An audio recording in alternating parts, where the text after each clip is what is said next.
today I'm going to give a little bit of the guide on Warframe endgame. What I really want to tell you is that there's this formula that I use in order to do well in endgame Warframe. This is EDA, Elite Deep Anatomica, and I'm Limbo, and I have everything turned on except my main weapon. My main weapon is Vermi Splicer, which I picked off of the rotation, and I gave up the boss 4, the 50 boss 4 reward, in order to get the Archon shard chances. And this is the last mission in EDA right now. This is the third mission. I'm Limbo, and my secondary weapon is the Sancti Castanas right there. I'm using Vigorous Swap to show you the build. After this mission, it shows the build on my Twitch stream. And I'm just kind of running down a formula that I use in order to consistently beat the hardest content in the game to get the best rewards in the game, which would be Sanctum EDA. Okay. But anyway, one of the number one things that I look for is parkour. Because in order to do the missions, you have to be able to move around quickly. And I almost always value parkour first. Now, parkour is an entire equation itself. Now, on this build, I'm only running Firewalker. Alright, in order to get the parkour that I need to traverse the map, at a decent level. Now, if I was running a tanky frame, now here's what I'm going to say first is parkour versus EHP is the ratio.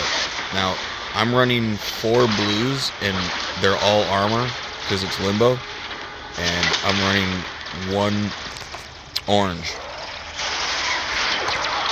And that orange is casting speed, because Limbo really likes natural talent, but natural talent's kind of like a conflictory card in Elite Deep Sanctum Anatomica, because you need all of your card spaces, but you don't need all of your Archon shard spaces, okay? So it's less competing against something like Vigorous Swap, for example. Vigorous Swap literally gives an extra damage card to your weapons. So it's better to run Vigorous Swap than it is Natural Talent. So in order to get that casting speed, you would much rather run the casting speed on the orange Archon shard, which you can run 2 or even 3 of. But probably more recommended to run 4 blue Tau Forge armor on Limbo, because his armor is extremely low and he'll just get one-shotted. I'm also using Rolling Guard, okay, because Limbo is extremely fragile. I'm using right here, I'll show you. I'm also using Vitality. Covered in blood. I'm using Nullifier, Energy Siphon, and Arcane Energize in order to be able to keep up the defense. Now, this week is the rotating defense mission, where you have to go between 4 points and defend it, and it's arguably one of the hardest missions in the game that has one of the best rewards in the game. Now, obviously, there's infinite defenses, which are infinitely harder than this mission, but this right here is a mission that you pretty much want to do every single week. It's unlike any infinite mission, and players, strive to complete this, okay, because of the rewards. Infinite missions don't have good rewards. I'm going to pause right here. the Sanctity Castanas, I did not get to choose this. This is in order to reach the maximum rewards in EDA, you have to use things that you don't choose. The game chooses it for you. Alright? So, in order to build these kind of things, you're going to be building these offhands a lot of the times just like this. Because, I know this looks kind of dumb, but 100% status on heat corrosive, I mean, yeah, I could have built this better with some more forma, but at 2 forma, this is pretty good. I wasn't like, I knew, like, look at me, I'm even downvoting this weapon. This weapon does kind of suck, but here's the thing: is it's a support weapon. The only reason I'm using it is to proc vigorous swap and to use corrosive and heat. So the things that I'm running here are corrosive, heat, and viral. So there's a lot of like checks and balances to memorize in order to do EDA correctly. First, you need parkour. Second, you need a build that's actually viable, with a frame that's actually viable, usually, and then weapons that are actually viable. Like you can pretty much always smuggle in like one of your weapons, except for, in my opinion, the week that bans Tenno. When they ban Tenno, you have to use every weapon that they make you use. Because you have to have Tenno. Tenno is like your biggest life support in EDA. If they want you to ban Tenno, don't ban Tenno. It helps your team because you get to self-revive when you use Materai. Materai 1, and you can kill pretty much everything in your sight and revive yourself. Right? And that, you know, that might not seem like a lot, but the ability to solo this mission is going to help you out so much in the end game. And Materai is that. Now, Palmaris, I didn't even use it one time except for slam. So I used that with attack speed in order to slam faster for parkour. Now, what I'm going to also remind you is, when you have your EHP, right? When you have that, when you're there, when you are tanky enough, you can go into more parkour. So, in this game, parkour is greater than all. As far as I see, parkour is greater than all once EHP is accomplished to be survivable in the mission. And then damage is secondary. Damage has to be greater than killable. So acceptable to killing and succeeding in the mission as well. So once damage and EHP are contained to be greater than succeeding the mission, parkour velocity takes over and becomes like the best stat. So Limbo is naturally one of the on-tankiest units in the game. So you're going to see I only run Firewalker. Now if this was like a Naros, I would be running like 5 parkour Archon shards and like pretty much like 9 support cards. And like they'd all be supporting DPS or movement. Same thing with like Grendel. I would run Grendel exactly the same. So I'm gonna swap over to Grendel here and I'm gonna show you.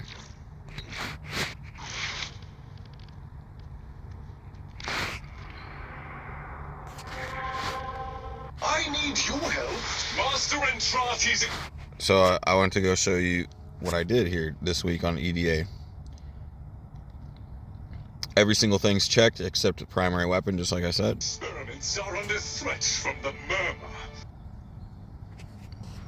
But there you go. There's a little bit of a guide on endgame Warframe. I want to show you a little bit of grendle play.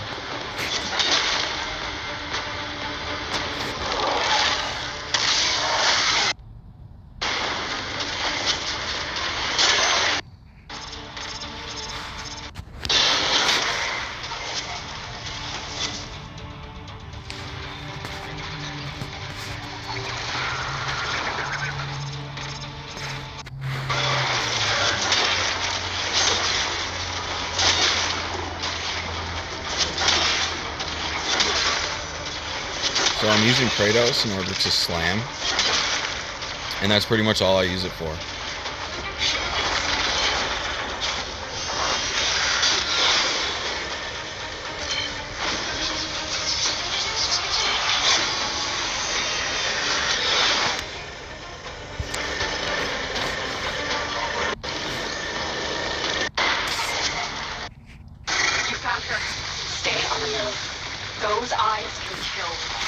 Grendel is actually one of the best frames in the game right now, as far as I see fit, because he matches the EHP in necessity for all progressional content pretty much just with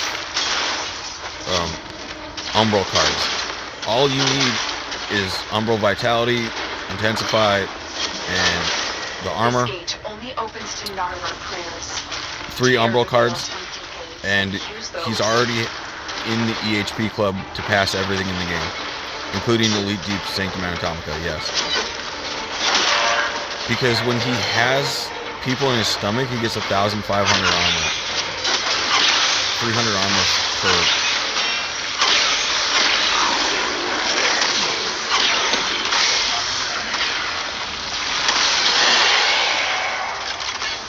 Now, that opens up the game for him. He gets to run 5 parkour Archon shards and still be progressional success in everything. Okay? And this is, you know, a little clip.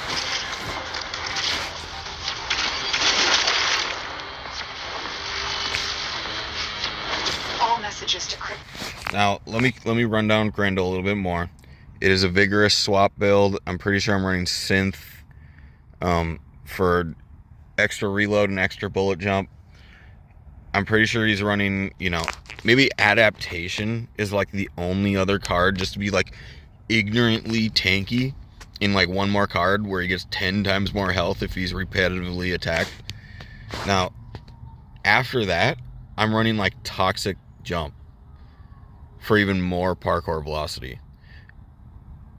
And then I'm running like Arcane Avenger for even more damage.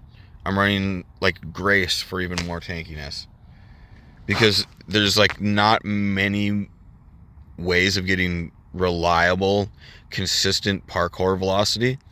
Now you could run parkour, you know, parkour in more slots, including, oh man, yeah, including many different ways. Okay, instead of Grace, for example, you could run parkour on Headshot instead of Arcane Grace. Where, why would you? You want the health per second, right? It doesn't kind of make any sense because it's not reliable. That's what I'm trying to get at. Is it's like it's not reliable, and it's already a diminished stat. Like, it's not a multiplicative thing, I'm pretty sure. Like, you're not getting twice the map traversing speed. And at a certain point when you're moving so fast, like you can't outskill certain speeds as far as I'm concerned, because the map itself, like if you move forward, you're just gonna crash into the map, right? So at a certain speed, you have like this terminal skill per map per possible human response ratio. And here I'm going to show you a little bit of Saryn, where Saryn I'm running completely different. She's not parkour. She's meant for defenses. I have her still on Kratos, because Kratos is obviously one of the best things in the game just for traversing. And this is an Archon hunt mission defense, and I'm basically gonna be running like high damage main hands and offhands in order to spread the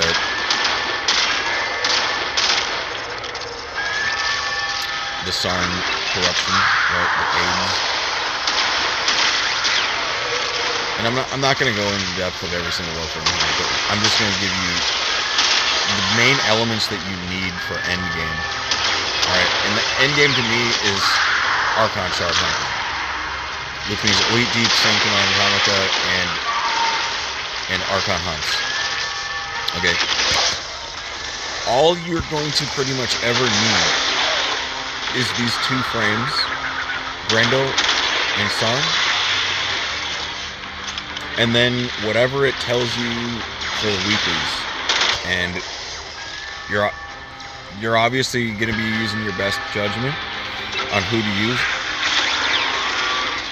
I mean, I picked Limbo this week over Frost and over Caldero because there was a defense mission.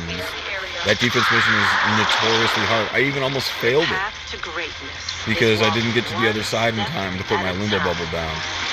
And you fail so fast. There's only like 40,000 HP on these things, and these units are level 375. They do that in one hit sometimes. All messages decrypted. Azul is not nearly. But yeah, the whole goal with Saryn is, there is another mind at work within him. Keep up slow everywhere. Stay in the middle. Spread aids. And you know what's funny here is I might be doing the most support in the match, but I'm gonna show the stats here in a second. This guy's running Zar Chroma. Zar Chroma is probably gonna hit like millions of damage per target AoE, if not more, like maybe tens of millions of damage. He could be running Vigorous Swap even, where he fake swaps, where he just swaps off of Zar and then swaps back to get even more damage. And he could be running like Carrier Prime for like unlimited Zar ammo, because he's running Kuva Zar. And this guy right here did 77% damage. I'm over here with a damn near perfect 10,000 plat ribbon on my Rubico Prime, and he outbeat me. So you can kind of see here, yes, I'm running radiation, and he might have, known that it was Corpus, and he could have ran like magnetic or greater counters than what I did, because radiation doesn't really exactly pull the mad deeps, which, in my opinion, I did the most, mission relative damage with Saryn, because I had 99% gloom on pretty much all 4 bases at all times. And, this guy's probably just doing tens of millions of damage per shot, like I said. And, me over here, I killed 311 units. He killed 165 units. You can tell that he's probably doing 10 times my damage, because he killed half the amount of units and did 7 times more damage than me, right? So he's probably doing way more damage, but he's just less of a presence in the mission. But anyway, thank you guys for watching. There's a quick rundown on Archon gathering in Warframe Endgame. If you want any more help, stop on my stream when I'm live. Follow me on Twitch, and or go to my Discord, discord.gg/Omgbomber. If you're in there, you can ask me anything, dude, and I will literally, I will teach you exactly, is it good, how to build it, what to do, how are you going to use it, where are you going to use it, what are the things that it's competing with, in order to figure out if you can use something better or change it up. I'll let you know. Thank you for watching. Have a good day. Peace. Omgbomber.com.